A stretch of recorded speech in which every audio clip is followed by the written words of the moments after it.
Deixa eu conversar com o Camozato. O Camozato é um querido, é deputado no Rio Grande do Sul e vem trazendo temas e assuntos importantes aqui para a mesa, né? Aliás, ah, a gente vai conversar sobre educação.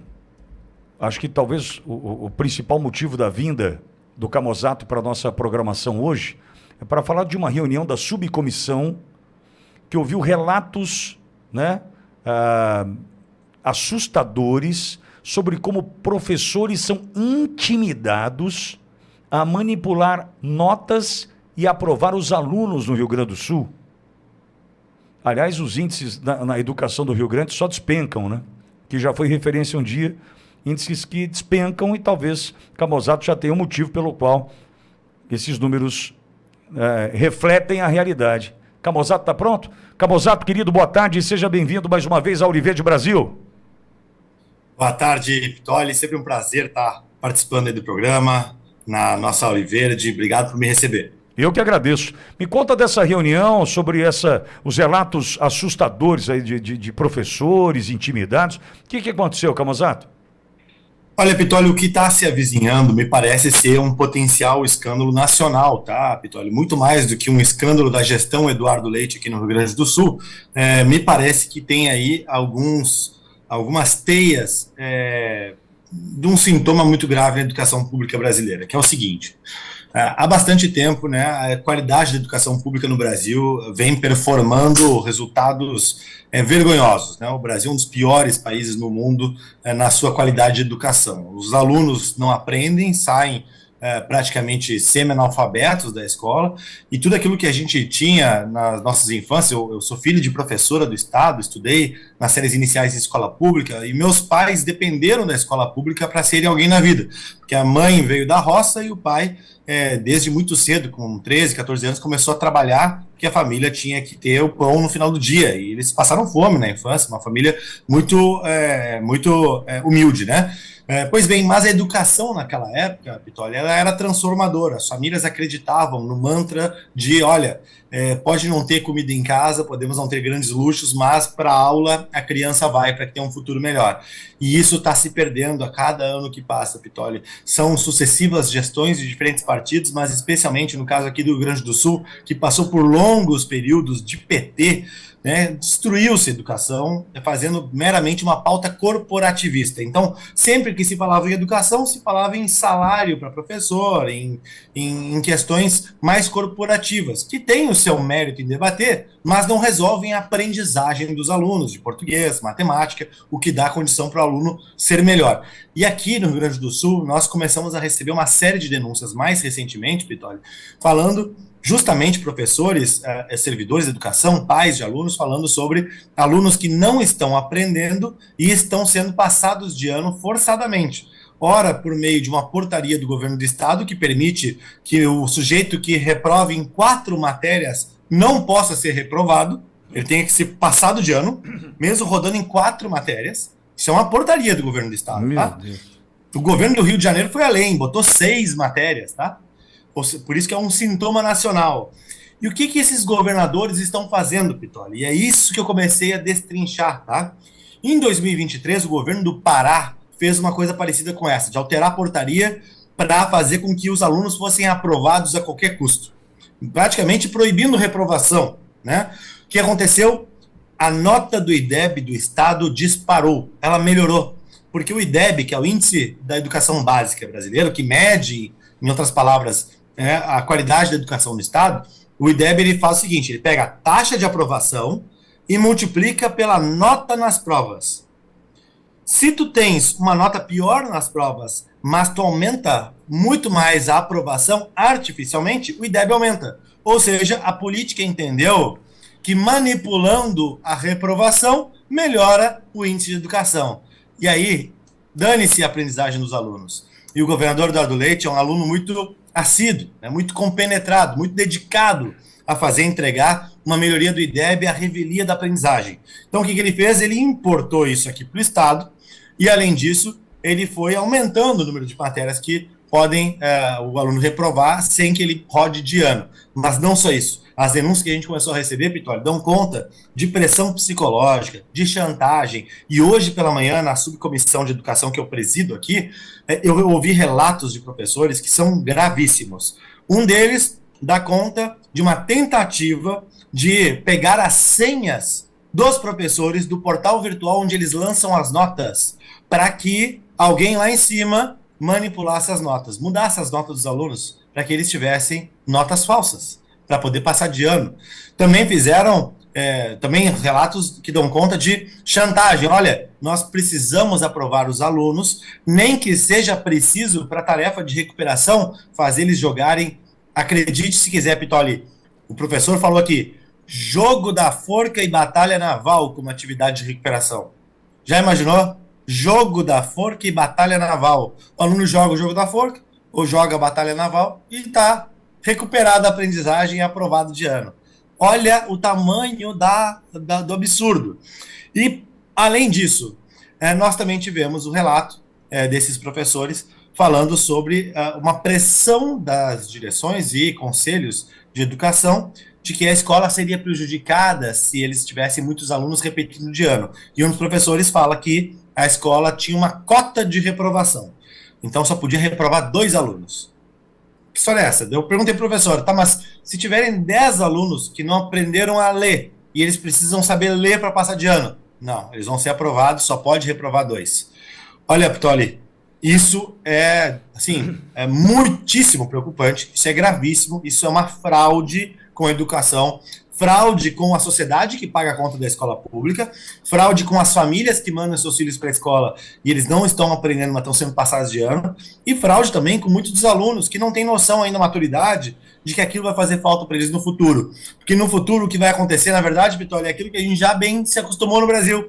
É gente que não tem capacidade de produzir, tem uma limitada capacidade de pensar e se organizar, e depois fica viciado em bet, dependente de bolsa isso, bolsa aquilo, refém de qualquer propagandinha de governo populista A, B ou C, e aí a gente se torna uma sociedade idiotizada, imbecilizada, que não consegue sequer julgar, né, para onde nós deveríamos estar indo e o que nós estamos fazendo. Não à toa que... preciso falar, mas olha os recortes das pesquisas onde está o maior eleitorado do PT e do Lula. A maior intenção de voto está justamente entre aqueles que são analfabetos funcionais ou têm baixíssimo tempo de instrução ou baixíssima renda, às vezes tudo junto, né? Quer maior aprisionamento e servidão da população do que torná-los reféns da ignorância para torná-los servos de um partido, de uma ideologia? Pois é isso que o Brasil está fazendo, e infelizmente aqui no estado, o governador Eduardo Leite aparentemente também, mas como líder da oposição de direita aqui na Assembleia Legislativa do estado, nós não estamos calados e nem nos calaremos. O governador me processou por eu trazer isso a público, tentou me interpelar judicialmente, não abriu uma ação ainda, pelo menos não fui notificado, mas me interpelou criminalmente, inclusive, Pitoli, dizendo que eu estava tentando difamar e caluniar ele e a secretária de Educação. Agora me diz, Pitoli, é ou não é uma fraude isso? Que nome tu dá para isso? Então, agora, Camozato, a minha dúvida, sem tratar da educação, mas olhando para um crime, para mim isso é um crime. Né? Se tem pressão sobre o professor, se tem senha, né, que pode ser acessada por terceiro e não pelo professor responsável pela publicação da nota, para mim isso é um crime. O que a subcomissão já decidiu fazer? Vai para o Ministério Público? Qual é o próximo passo? Sem tratar do resultado distorcido disso e da tristeza que nós temos em ouvir falar da educação, né, do Brasil dessa forma. Eu vou para o crime, Camozato. Já deu andamento?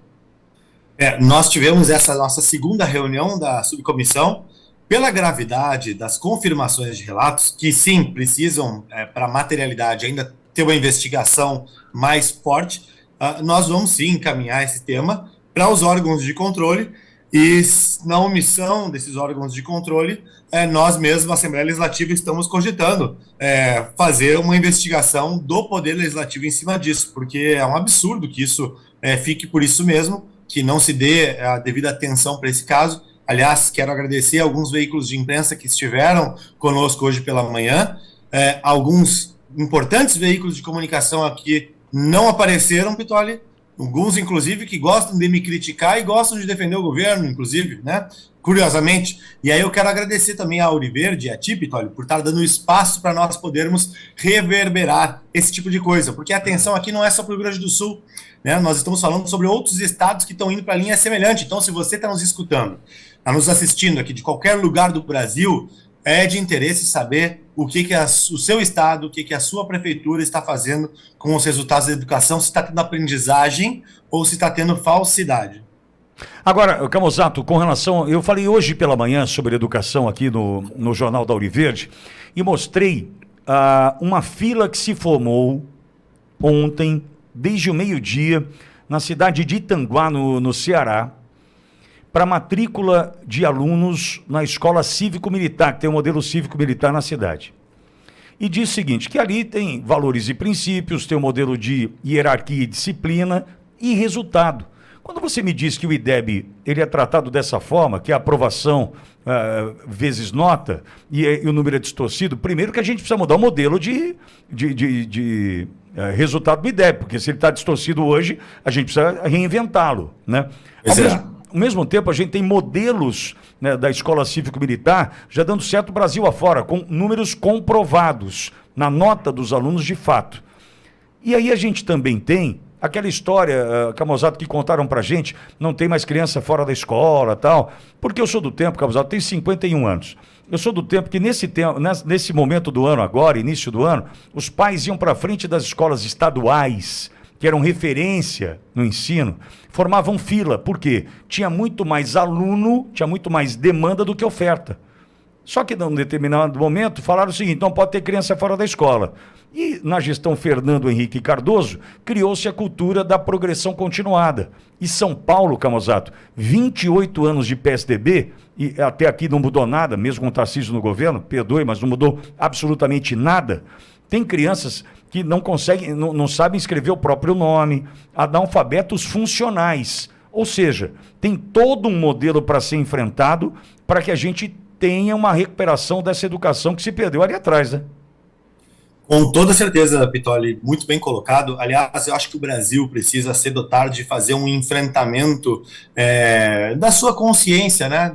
Eu acho que o país precisa se reconhecer como uma sociedade ainda muito infantilizada, imatura e irresponsável, porque, veja, diferentes partidos, como tu bem colocaste, não deram devida atenção para esse tema, e nós estamos falando aqui sobre a formação das próximas gerações, sobre quem vai tomar as decisões do nosso país, né, quem vai liderar as empresas, quem vai, enfim, ser chefe, né, de família e conseguir conduzir a sua família, educar os seus filhos, e uma vez que a gente não consegue educar para alfabetizar, para conseguir dar as mínimas condições de compreensão do mundo, a gente compromete toda a estrutura social brasileira.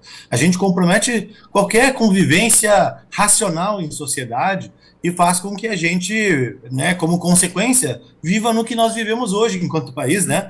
Um país que é leniente com a imoralidade, com a criminalidade, muitas vezes, que embora a cultura, veja só que interessante, né?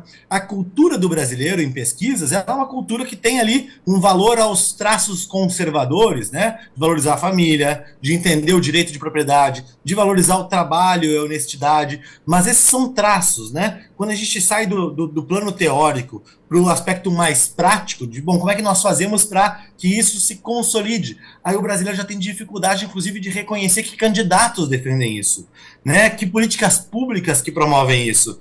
Então, o brasileiro ele é um ser um pouco esquizofrênico por conta dessa deficiência educacional também, de não conseguir associar o diagnóstico ao remédio, né? O diagnóstico à cura, né? Então, assim, isso é extremamente problemático, está na origem de um dos maiores problemas do Brasil hoje, que é essa infantilidade e imaturidade que nós temos enquanto sociedade, de achar que linguagem neutra resolve problema de preconceito, de achar que uma agenda woke resolve problemas sérios como racismo, feminicídio, né, que é fazendo políticas de leniência com a criminalidade que a gente vai recuperar jovens que são homicidas ou dependentes químicos graves, ou mesmo faccionados.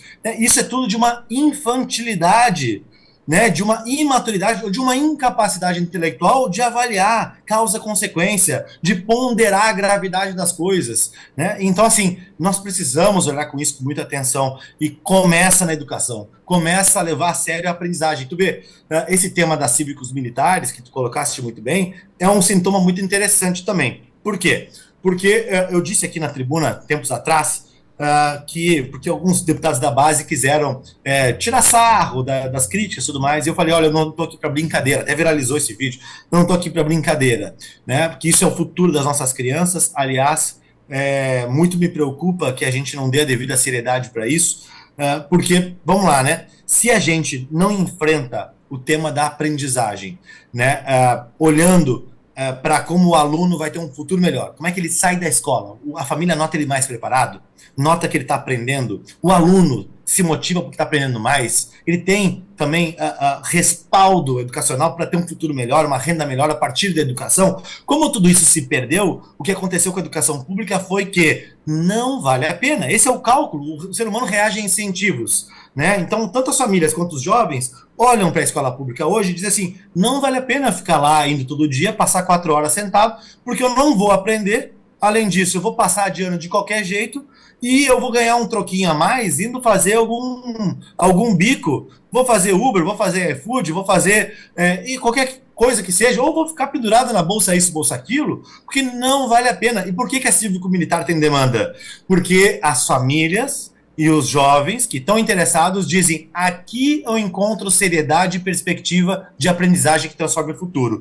Então, levar na brincadeira isso, tá? Levar de maneira mais pouco madura um tema tão grave como esse, significa, de certa forma, desvalorizar a educação pública e condenar essas gerações. Então, se a gente quer combater a evasão escolar, se a gente quer combater justamente essa dificuldade dos alunos de frequentar a sala de aula, o primeiro passo é melhorar a qualidade da educação, a aprendizagem, a seriedade com que a gente leva a educação, porque senão é um negócio, né, de que eu finjo que ensino e o outro finge que aprende. E por isso que a cívico-militar tem essa demanda. E eu ouvi muita gente contra a cívico-militar, já em debates que eu participei, dizendo o seguinte, não, é que a cívico-militar ela é muito mais cara que a rede pública, então não vale a pena. Espera lá, não vale a pena porque é muito caro? Não, só um pouquinho. Vamos falar sobre um conceito econômico. Chama-se custo de oportunidade, né? Porque o muito caro é relativo. É mais caro tu gastar R$1.000 por mês com um aluno que não aprendeu nada e vai depender do Estado o resto da vida, ou sai mais caro tu botar R$2.000 neste aluno, mas ele sai dali como um cidadão consciente, capaz de liderar uma família, de educar uns filhos e ser produtivo, inovar, empreender, trabalhar, gerar renda, inclusive para pagar impostos que bancaram, inclusive, a própria educação na cívico-militar. Então, assim, isso chama custo de oportunidade, né? E nós temos, inclusive, dificuldade de fazer essa avaliação. Mas, Camusato, eu vou olhar o lado bom, se é que há um lado bom, dessa notícia que você traz, que é a disposição de alguns professores contarem a verdade. Por quê? A gente fica nessa situação da galera do cabelo rosa, do sovaco cabeludo, os caras que eles pregam que ideologia em sala de aula, que não é legal, né? Lembrando que já foram formados por uma geração despreparada e deu no que deu. Esses caras estão na sala de aula hoje, infelizmente. Mas tem uma parcela que está disposta a contar a verdade, está incomodada com a situação. Ou seja, essa notícia também tem esse lado, né? Tem professor incomodado, né? Com certeza. Aliás, muito importante esse ponto, Vitório. Eu sou filho de professora do Estado, como eu falei, né? Aliás, história curiosa aqui, Vitório. Quando eu era criança, minha mãe era petista, tá? Eu lembro de eu criança, aqui o ex-governador Olívio Dutra, do PT, eu lembro de criança ser levado para comício pela minha mãe, né? Que fazia parte do sindicato e tudo mais. Bom, minha mãe despertou, lá na época do mensalão e em diante, ela, né, deixou de ser petista, e hoje minha mãe, olha, eu acho que ela é mais de direita do que eu, inclusive. Né? Por quê? Porque ela despertou a consciência de que, olha, esses caras estão me enrolando. Esse papinho furado aí do PT não virou realidade. As promessas fáceis, né, não viraram realidade. Bom, assim como foi o caso da minha mãe, tem N professores bons, interessados, dispostos e preocupados com a educação. E aí, como qualquer profissão, né, Vitória, tu tem bons e tem ruins. Nosso problema da educação pública é que os ruins a gente não consegue nem demitir, né? Que é a importância da reforma administrativa. Então, o professor que é abusador, que é doutrinador, que faz chantagem psicológica, que mente, que manipula, esse não pode ser demitido. Isso é um problema, né? Isso é um problema à parte a ser tratado. Que há doutrinação ideológica em sala de aula, nós sabemos disso. Eu estudei em escola pública e também, em particular, e tive doutrinação ideológica nas duas, né? Mas mesmo assim, né, adquirir consciência suficiente para não ceder a as narrativas.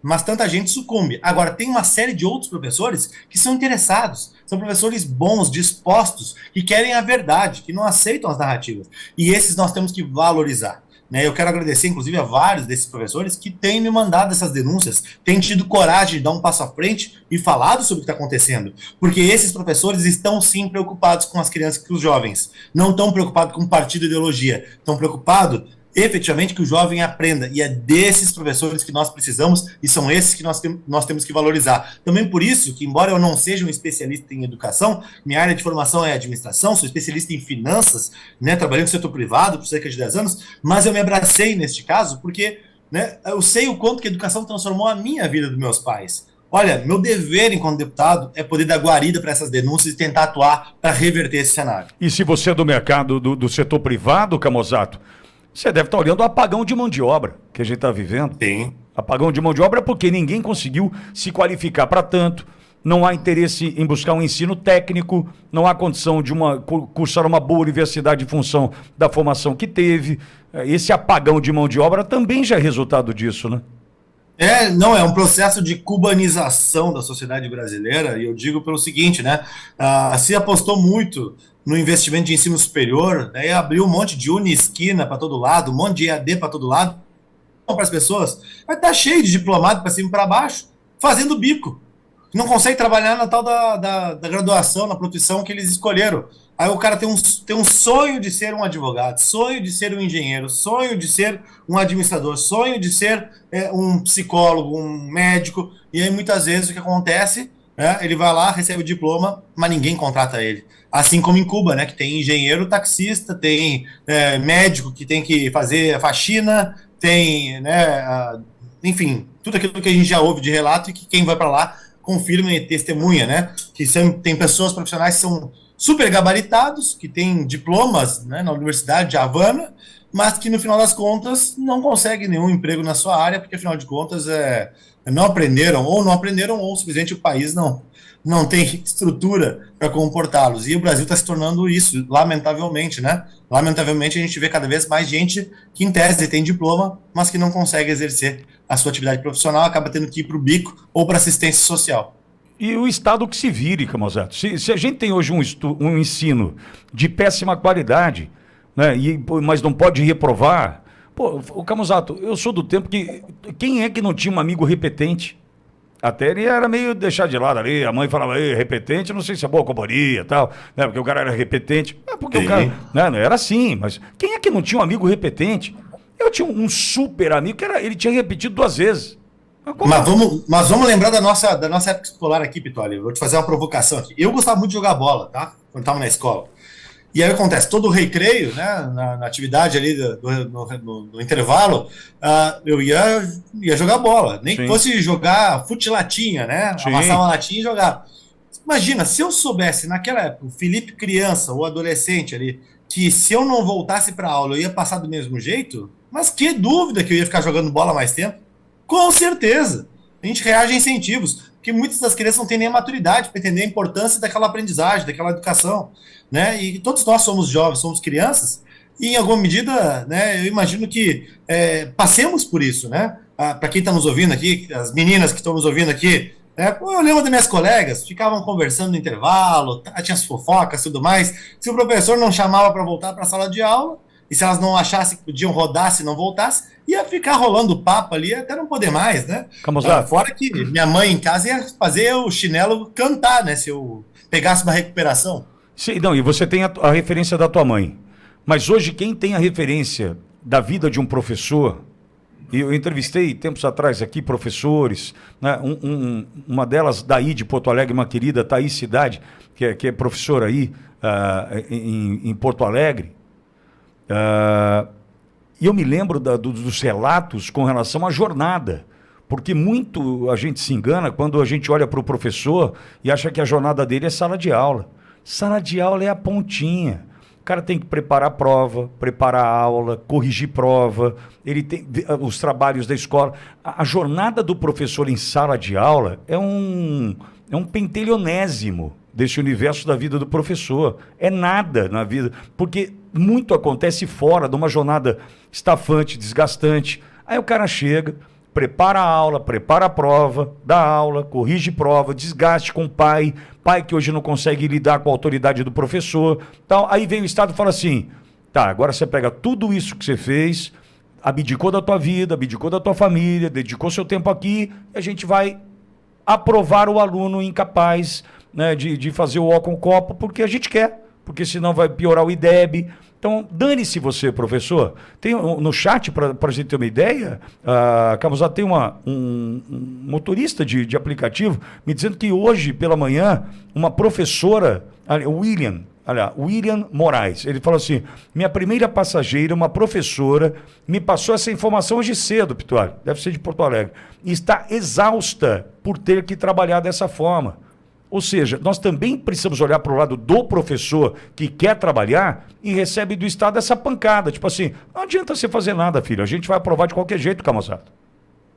E a gente recebeu muitos relatos, viu, Pitório, de professores que estão pedindo as contas, antecipando a aposentadoria ou saindo do ramo, porque estão extremamente desmotivados e perdendo o propósito, né? Perdendo o propósito. Eu lembro muito da minha mãe trazendo as preparações de aula, a correção de provas, de tarefas, enfim, para casa, né?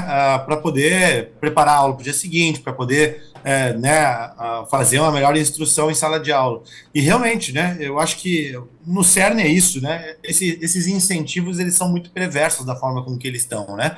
De um lado, o aluno que se dedica não se sente motivado a seguir se dedicando, porque o colega dele, vagabundo, passa igual, né? Ele vai dizer, pô, eu sou o idiota da história aqui, né? O meu colega passa jogando bola, não vem para aula nunca. Aí, se ele fizer o joguinho da forca, ele passa de ano, pô, peraí, eu sou um idiota então, né? E da mesma forma, o bom professor olha para o professor do lado, que é doutrinador, que é grevista, que vive botando atestado, que não educa bem e tudo mais, e diz, peraí, eu ganho a mesma coisa que esse cara?